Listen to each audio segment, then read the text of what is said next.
Bonjour et bienvenue dans ce nouvel épisode de Je bâtis ma maison. Alors aujourd'hui, j'ai rencontré Quentin. Bonjour Quentin. Bonjour. Et donc Quentin est un professionnel, je dirais, un peu couteau suisse. Il a deux matières de prédiction, la paille et la terre, c'est bien ça? Tout à fait. Et donc explique-nous un petit peu de quelle manière, d'abord ton secteur, puisque fatalement on essaye d'être le plus écologique possible, donc on va pas essayer d'aller hors zone de trop loin, et un peu comment se passe une collaboration qu'on peut faire avec Quentin. Explique-nous un peu ton métier tout simplement. Voilà, donc moi je suis situé entre Saint-Étienne et le Puy-en-Velay, dans le département de la Haute-Loire. À la base de formation, je suis charpentier et je développe des solutions pour la construction paille et la construction de terre depuis 2012. Donc c'est principalement pour la rénovation. Euh, en général, la rencontre se fait par bouche à oreille où les gens ont entendu parler de mes activités. Et donc, en fonction de là où ils en sont dans leur chantier, on commence par discuter sur les choix des systèmes constructifs qui sont les plus appropriés à leur projet.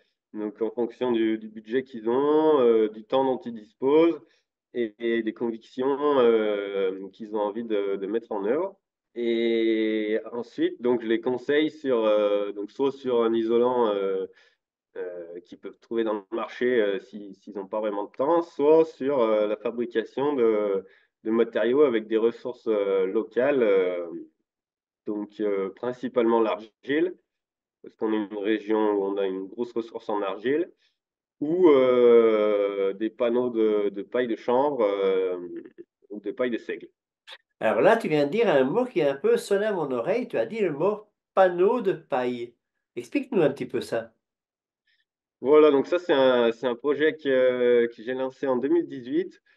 C'est une machine qui fabrique comme une botte de paille, mais avec une épaisseur beaucoup plus faible, en 9 centimètres d'épaisseur. Et donc, c'est plus adapté sur tout ce qui est rénovation parce qu'on n'a pas forcément la place de mettre une botte de paille de 30 centimètres en rénovation. Ça, c'est génial. Puis en plus, à mon avis, tu auras une facilité aussi. Si jamais j'ai une forme de maison un peu spéciale, tu vois, un peu des triangles, des choses ainsi, à mon avis, on peut plus facilement découper ton panneau qu'une botte de paille. Oui, tout à fait. Tout à fait. Pour tout ce qui est pignon, pour les entailles au niveau des solives, c'est plus adapté. Alors, je peux vous montrer quelques photos. Super. Donc là, on voit moi, je m'occupe en fait de l'approvisionnement parce qu'on est une région d'élevage et donc la grande partie de la paille est utilisée pour le paillage des animaux.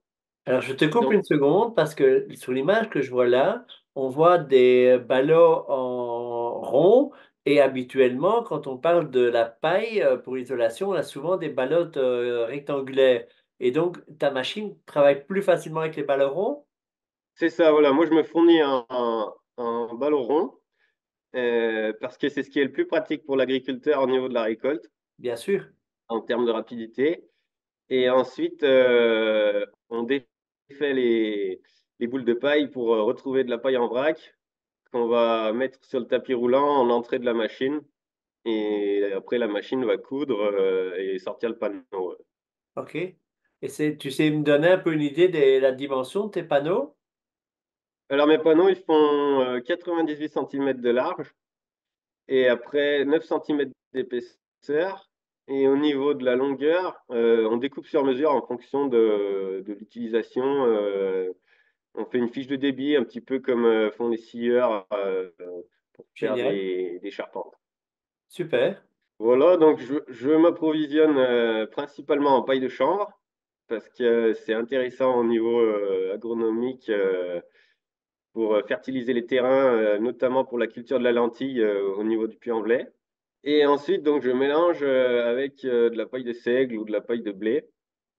Et ça permet de faire un panneau qui est à la fois isolant et à la fois résistant aussi, parce qu'on va avoir des fibres qui sont longues.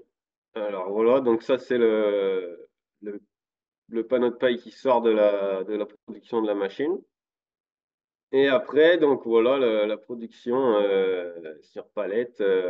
Donc après, j'accompagne aussi pour tout ce qui est l'organisation du transport, le stockage, le transport. Voilà. Donc là, en gros, par exemple, pour le transport des panneaux de paille. Oui, donc ça reste même quelque chose de très léger en fin de compte. Alors, au niveau densité, ça fait autour de 100 kilos au mètre cube. Donc, c'est à peu près pareil que la botte de paille qui est destinée à la construction. Ok, je suppose qu'au niveau du taux d'humidité, tu as la même chose à moins de 20%. Oui, alors moi je travaille avec des boules donc qui sont moissonnées et qui sont sèches au niveau de la récolte. Donc oui, c'est les mêmes contraintes que pour la botte de paille, quoi. D'accord. C'est un chantier où on a utilisé les panneaux de paille en ITE, isolation par l'extérieur. Donc ici c'était le pignon, donc on a découpé le panneau de paille avec les angles pour la pente de la toiture. Et donc c'est là que c'est intéressant par rapport à des bottes de paille, par exemple. Voilà, là on voit euh, le morceau qui est destiné Oui, à donc aller au ici, si je fêtage. comprends bien, tu n'as pas de corde, tu as un maillage complet sur tout ton panneau, c'est juste? C'est ça, c'est un maillage, donc tous les 3 centimètres, il y a une couture. Et on a une rangée d'aiguilles, on a 36 aiguilles en fait qui sont espacées de 3 centimètres chacune, qui vont faire un point de couture tous les 3 centimètres, donc en long et en travers, quoi. Donc effectivement, c'est un énorme gain de temps parce que moi j'ai filmé sur un chantier où on les voyait mettre des ballots complets en extérieur.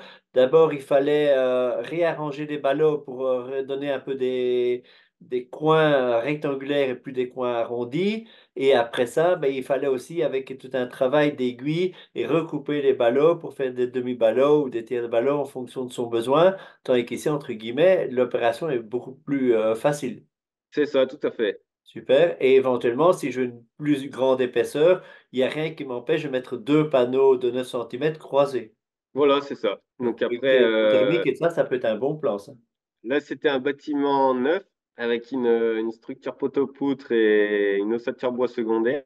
Et on a mis 2 couches de panneaux de paille, une verticale et une horizontale. Et ta verticale, si je ne dis pas de bêtises, elle est mise entre les poutres et ta en horizontale, elle est mise sur les poutres et fixée avec des rondelles. C'est juste? Voilà, tout à fait. C'est fixé avec des vis et des rondelles en plastique, des rondelles d'isolation par l'extérieur classique. Et donc dessus, on a pu faire un enduit chaud, un enduit chaud à l'extérieur et un enduit terre en intérieur. OK. Et Donc je ça, c'est suppose que pour l'enduit l'enduit chaud. chaud, tu passes par un maillage classique comme on met toujours avec trois passes. Une première passe d'enduit, une deuxième où tu mets la maille dedans et une troisième de finition. Oui, c'est ça, ouais, c'est ça. Donc le Là, en travail fait, reste le même, entre guillemets. tout à fait, alors c'est un petit peu plus facile que sur la botte de paille parce qu'on a moins d'irrégularité. Bien sûr. Donc, on va consommer moins de matière au niveau de la couche de corps, quoi. Et je regarde en même temps ta photo, toi qui es charpentier, mais là, tu as une charpente de Dieu le Père, hein? Alors ça, en fait, les panneaux ont été réalisés avec ma machine, mais la structure, tout ça, c'est un charpentier qui s'en est occupé. Et en fait, cette maison, c'était une maison de test qui a lancé après le projet Copano, donc qui est autour de Nantes. Et donc, c'est Raphaël qui a lancé ce projet. Et eux, ils fabriquent des panneaux de paille et les proposent à la vente, donc principalement pour des marchés publics, des bâtiments avec un petit peu plus de surface, quoi. D'accord. Mais ce que je vois surtout dans ce que tu me proposes ici avec tes panneaux, c'est que pour l'autoconstructeur ou même pour l'entreprise qui voudrait s'immiscer dans la construction paille et que le stockage de la paille et puis travailler des gros ballots et tout ça, c'est quelque chose qui paraît plus une contrainte qu'autre chose. Ici, ben, tout compte fait, il va prendre des panneaux de paille plutôt que de prendre des panneaux de fibre de bois. C'est ça, ça permet. Alors, ça a des avantages par rapport à la fibre de bois rigide, notamment sur l'isolation par l'extérieur du bâti ancien, parce que le panneau de paille, il est légèrement souple et il va pouvoir s'adapter à un mur qui serait pas vraiment plan, Tout à fait. alors que la fibre de bois rigide, elle est rigide, donc ça marche pas. Si le mur est un peu tordu, ça va pas marcher. On va se retrouver avec un vide d'air entre l'isolation et le mur. Et pour tout ce qui est migration de vapeur d'eau, ça va pas être l'idéal. Tout à fait. Ça, c'est génial quand même. Voilà, donc après, on a une photo de l'enduit. Donc ça, c'est l'enduit intérieur. Donc il y avait une couche d'enduit de terre et après, ils ont fini avec une couche d'enduit chaud pour que ça soit clair et que ça fasse un rendu lumineux, quoi. D'accord. Mais ici, par rapport à l'extérieur, à l'intérieur, tu mets directement ta terre sur tes panneaux sans passer par un maillage supplémentaire. C'est ça, Donc, on met les mains dans le cambouis alors. c'est ça. Et là, il me semble que pour la terre, tu as aussi quelque chose un peu spécial. Je pensais que ton entreprise était assez florissante, mais je pense qu'elle est quand même un peu dans le pétrin. Alors oui, donc accompagner les autoconstructeurs sur la fabrication de leur mélange d'enduit, donc que ce soit sur du terre-paille, sur des bottes de paille ou sur des panneaux de paille qu'ils auraient fabriqués aussi. Euh, donc tout simplement, c'est avec un vieux pétrin de boulanger. Et aussi, donc ce que je propose aussi, c'est de fournir la matière première, la terre parce que je travaille avec une terre que je connais et donc que j'ai récupérée à quelques kilomètres de chez moi sur un chantier de terrassement. Et ça me permet d'avoir la recette qui va avec cette terre.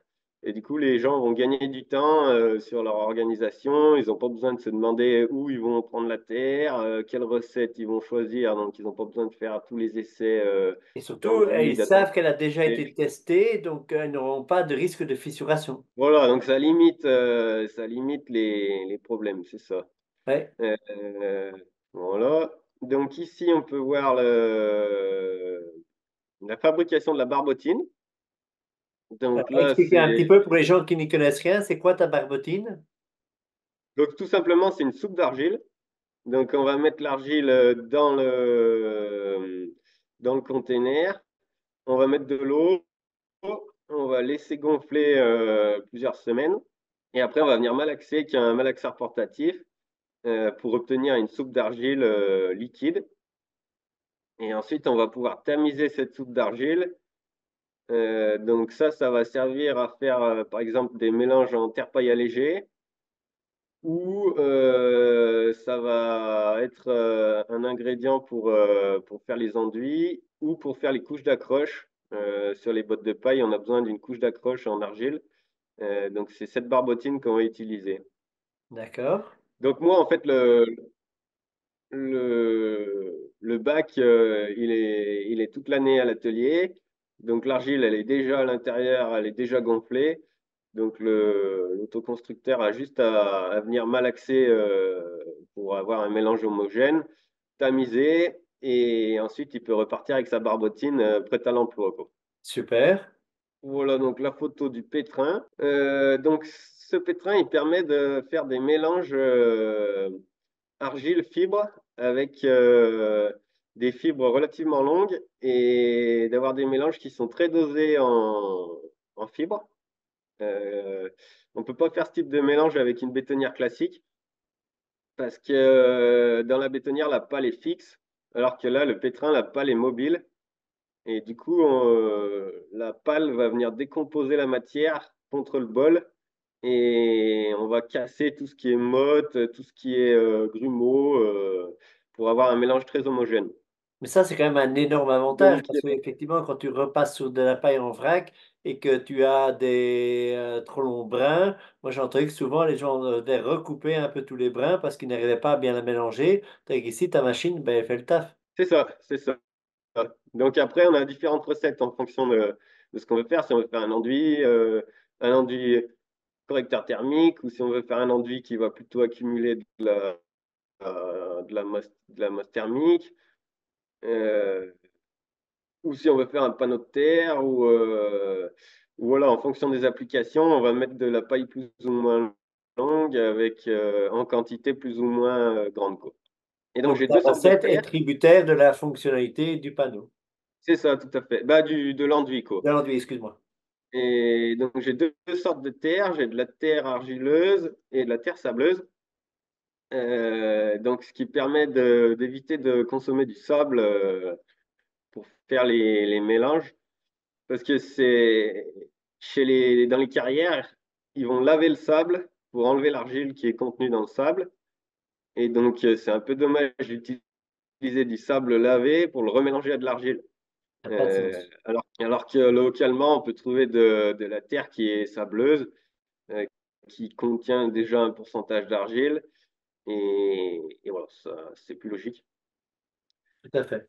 Euh, donc là, par exemple, c'est la photo d'un mélange qui a été fait par une autoconstructrice qui a fait un enduit sur un terre-paille qu'elle avait réalisé déjà l'année d'avant. Donc voilà, on peut voir la photo. Donc le terre-paille allégé dans les petits cadres et l'enduit, donc la couche de corps euh, euh, qu'elle a réalisé par-dessus. Donc là, elle a gagné du temps de venir fabriquer l'enduit chez moi. Elle a gagné du temps parce qu'elle n'avait pas forcément de malaxeur, elle n'avait pas forcément de stock de terre sur son chantier. Donc elle est venue et elle est repartie avec des seaux remplis du mélange qu'elle a pu appliquer sur son mur les jours qui suivent. Mais non seulement elle a gagné du temps, mais elle a surtout gagné du résultat, puisque tu connais déjà à l'avance ta composition et tu sais que ça ne fera pas de filtration. Donc ça, c'est quand même un énorme temps gagné aussi à ce niveau-là, de ne pas recommencer trois fois le travail ou de devoir faire tous des essais sur ton mur, attendre que ça sèche pour voir seulement quel résultat tu peux obtenir. Et alors, raconte-nous un petit peu, Quentin. Derrière toi, je vois trois types de choses. J'ai l'impression qu'il y a deux sortes de pailles un peu différentes. Et j'ai l'impression qu'il y a aussi un panneau qui est déjà presque fini. Voilà, alors au centre, on peut voir un panneau de paille de chanvre, 100% paille de chanvre.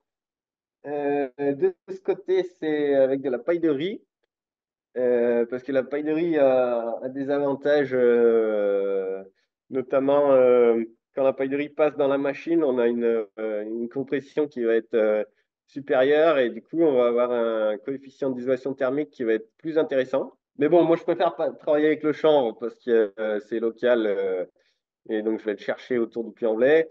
La paille de riz, il faut la faire venir de Camargue, donc c'est un peu moins cohérent. Et de l'autre côté, on a un enduit, donc un enduit à base d'argile, argile fibre, qui a été réalisé directement sur le panneau de paille de chanvre.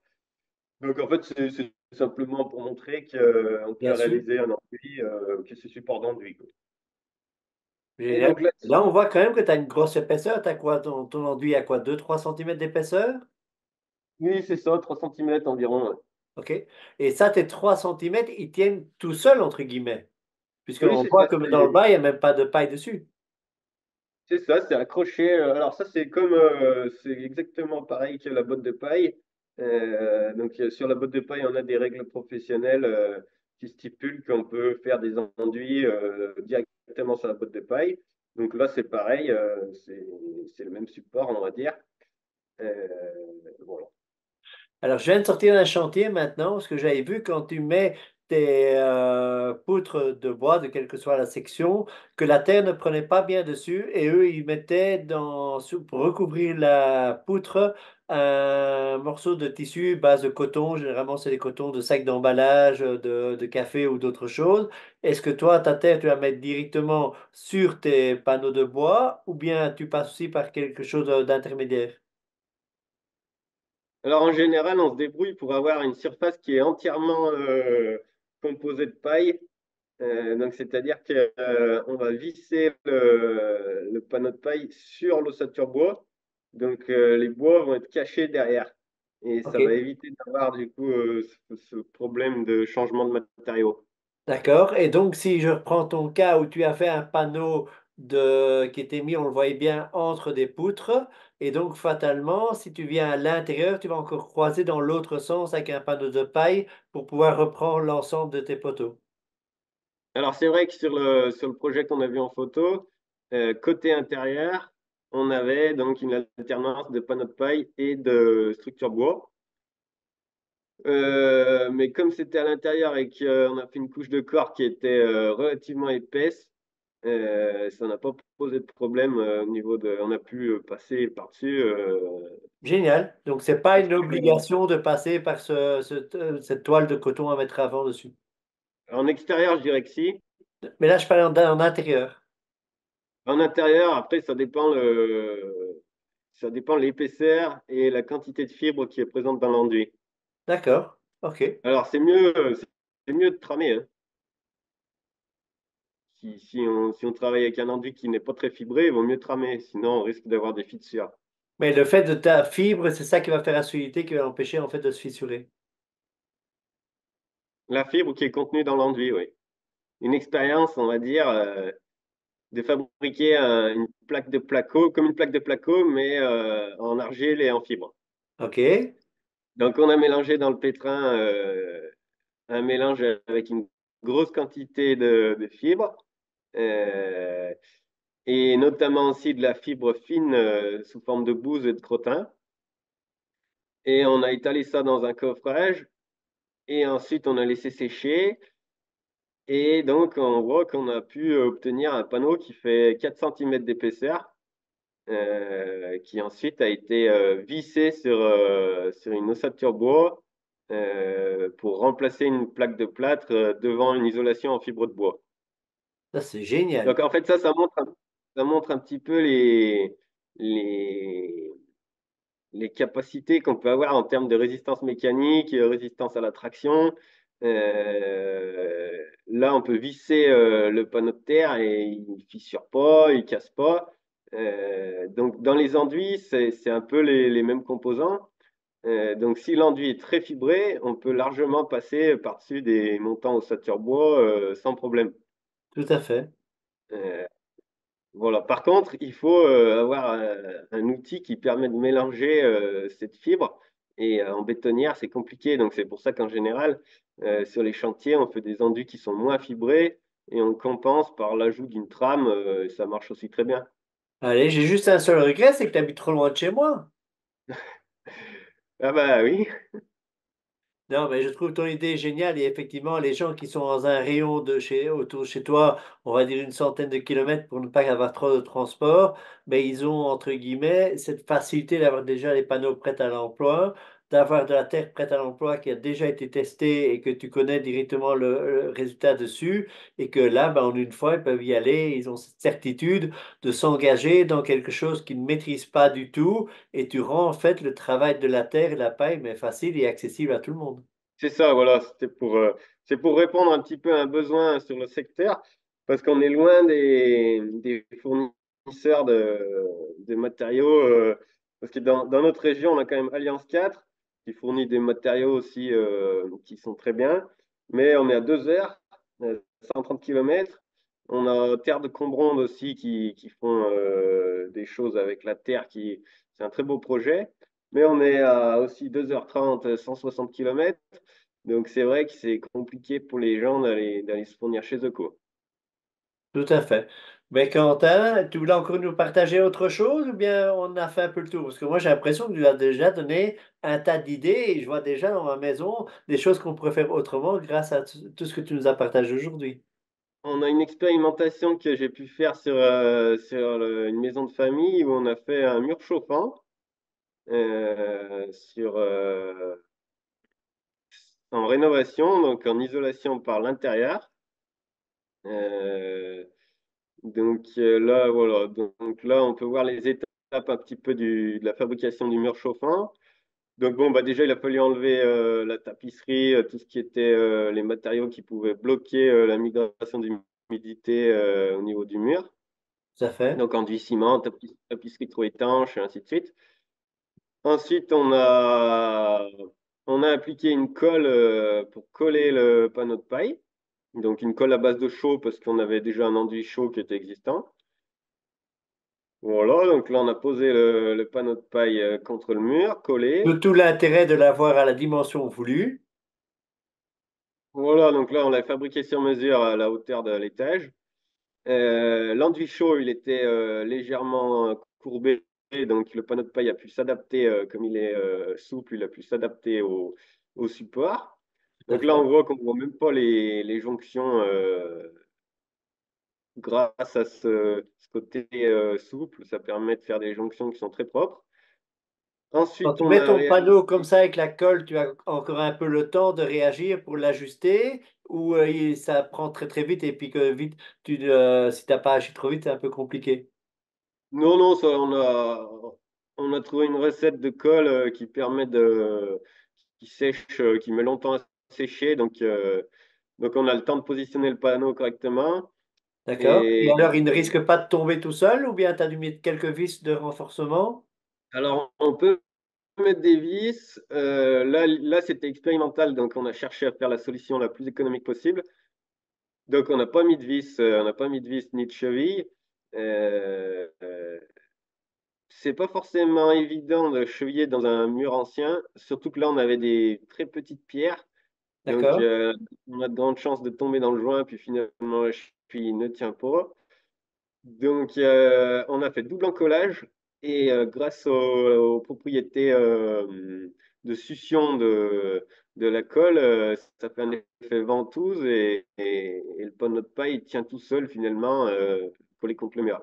Alors, des Génial. fois, on a rajouté un étai quand même pour maintenir certains panneaux parce que Oui. le mur était quand même bien déformé. Et après, une fois que la colle a séché, le panneau de paille tenait très bien contre le mur. Et ensuite, donc, on a réalisé une première couche d'enduit avec une couche d'accroche donc en barbotine. Et par-dessus, on a mis des tuyaux de chauffage. Donc, c'est les mêmes tuyaux qu'on peut trouver dans des planchers chauffants. Tout à fait. Euh, alors, bon, il faut trouver une fixation qui est différente de celle de la photo là, parce que, il faut que le tuyau soit contre l'enduit pour pas se retrouver avec une couche d'enduit à mettre qui soit trop épaisse après pour enrober le tuyau et qui va faire la masse thermique et qui va être support de l'enduit de finition, quoi. Ça, c'est de loin le chauffage le plus efficace, surtout pour tous les murs au nord. C'est ça, et ça permet surtout de travailler en basse température. Donc là, c'était couplé à une pompe à chaleur. Et ça permet de travailler avec une eau qui va être à température inférieure à un radiateur qui aurait une surface moins importante. Super. Donc du coup, ça fait des économies au niveau de la consommation de la pompe à chaleur. Et du coup, là, si on prend l'ensemble des strates, tu as ton panneau de paille, donc lui, il fait 9 centimètres. Tu as ton enduit qui doit faire dans les 2 centimètres de départ. Tu as l'épaisseur du tuyau plus un peu d'enduit, donc tu vas te retrouver quoi? À 14-15 centimètres au global? C'est ça, donc c'est ça, le panneau de paille 9 cm. Après, on a fait la première couche d'enduit, c'était plutôt 1 cm et demi. Le tuyau devait faire autour de 16 ou quelque chose comme ça de diamètre. Et après, il faut rajouter encore 2 cm devant le tuyau pour être sûr de ne pas avoir de fissuration. Donc, ça Mais on est faisait entre 15 centimètres, quoi. oui, 5-6 cm en tout de matière devant le panneau de paille pour faire la masse, quoi. Super. Donc, c'est énorme hein, quand même. C'est énorme en termes de volume à malaxer.